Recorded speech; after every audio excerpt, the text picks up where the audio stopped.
Triangle ABC is a right isosceles triangle having a hypotenuse of length 3 times the square root of 2 and the right angle at vertex A. For what value of the hypotenuse BD of the triangle ABCD does the area of the two triangles become equal? That would be B, 3 root 10 divided by 2. That is our answer right here, and we'll prove it. So first and foremost, we need to understand what the question is asking us to figure out. And so here it is. We're being asked for what value of the hypotenuse BD. So this is what we're looking for. We are looking for the value of the hypotenuse BD. So I'll just mark that with X. All right. So how are we going to find it? Well, we're going to need to understand the relationship that X may have with the rest of the figure or the problem or the context that we're given. And how are we going to do that? Here's how. We're going to look at the second part of this question statement saying, well, the area of the two triangles become equal. So the area of triangle A and triangle B becomes equal. And remember that the area of a triangle is equal to 1/2 of its base multiplied by its height. And so let's just go ahead and gather the information so that we can then find out how we can make the areas of A and B the same, those two triangles that I marked.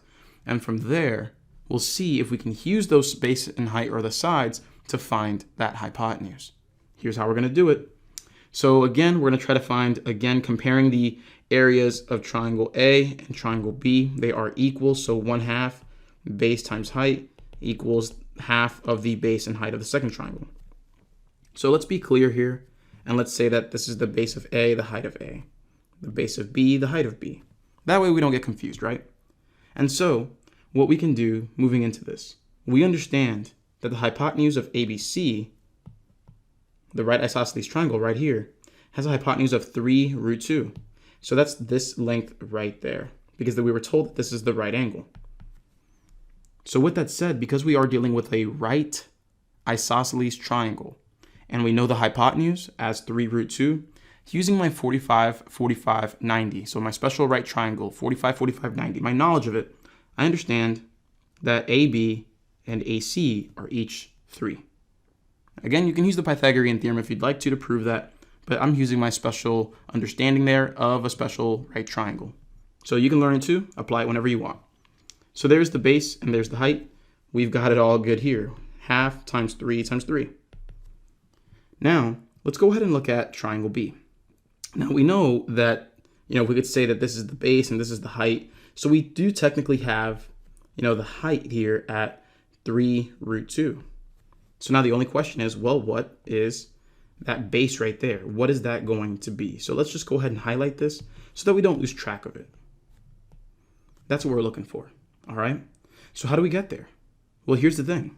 We're dealing with an equation here that only has one unknown. We can actually just solve this equation and we're fine. And that's exactly what I'll do. So I'm going to solve that because once I've solved it, then I'll be able to find that missing hypotenuse because I'll have the two lengths of my right triangle. So here we are. I understand that we have 1/2 on both sides, so we can just eliminate that. Nice and easy. And we can divide one of the 3's out to get rid of that. So we have left 3 equals B multiplied by the root 2. From there, we can divide both sides by the root 2. And that will eliminate that on the right, giving us B equals 3 over root 2. But if we want to rationalize and write this in the proper format, it won't just be 3 over root 2. We can translate that to 3 root 2 over 2, just like that.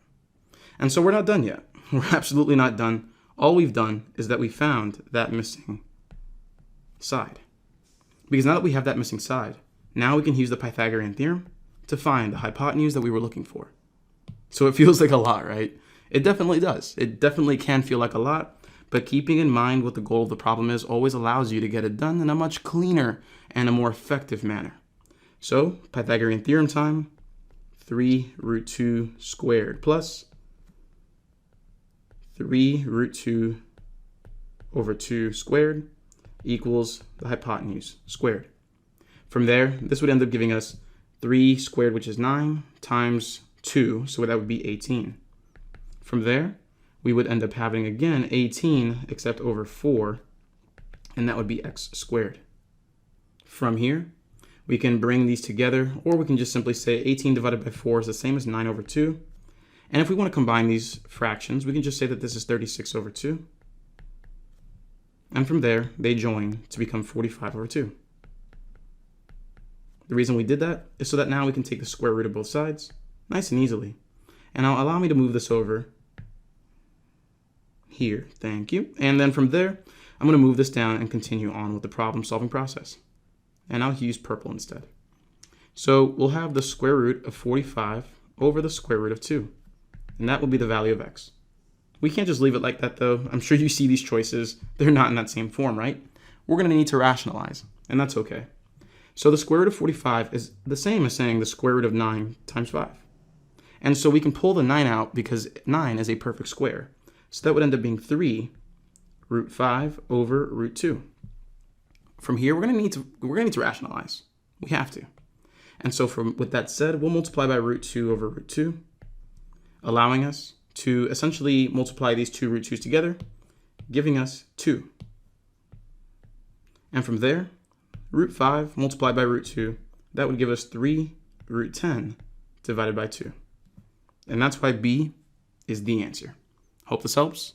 See you in the next one.